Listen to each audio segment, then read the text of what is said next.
Hi everyone, Finn here. You are at the end. Woo! Well done. You should have completed all or most of the videos.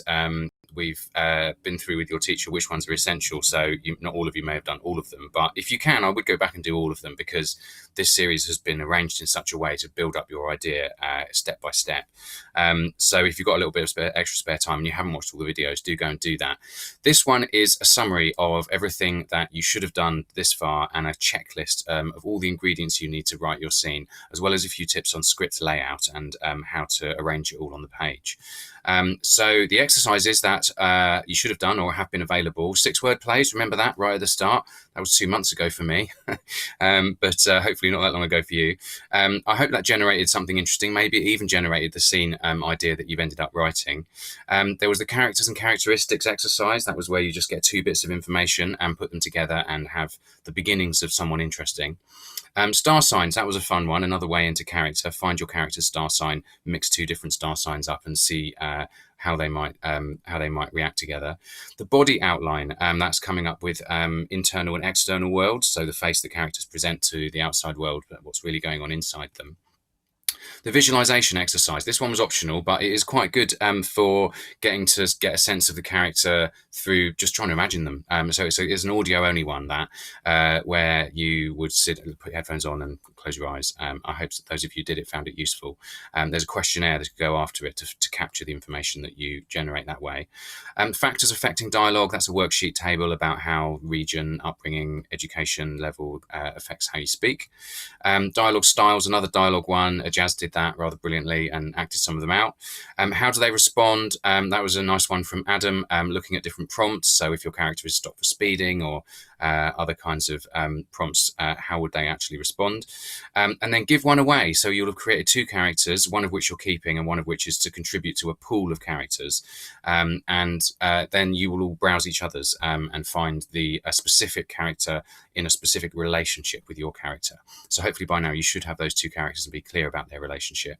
There's an exercise Santoshi presented about what do they think of each other. That's a fun exercise to get them talking. Explaining the protagonist and the antagonist, which one is which within the scene. You'll need to decide what they want, what brings them together. The inciting incident is really important, about what's happened before the scene starts. You don't need to see the inciting incident in the scene, but it's the reason that the scene happens. And then the scenarios exercise is kind of combining different ingredients and into a scenario, which hopefully will be interesting. A location where they meet and a good reason for them to meet there.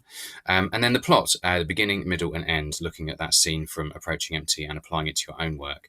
And then finally there was the potted scene exercise, which was using that same approaching empty scene, breaking it down according to those headings and a blank version for you to fill in for your own scene. So you're almost ready to put this world on stage and start writing it and imagining it in your head. The key things you need are 2 characters, a protagonist and an antagonist, 2 distinct voices. So you should have done a bit of writing for these characters before you start writing the scene, just to get their voices nailed. A relationship between them, being really clear about what that means. 1 inciting incident, the thing that has brought them together.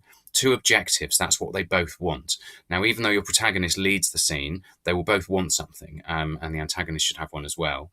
A reason why they meet, this is linked to the inciting incident.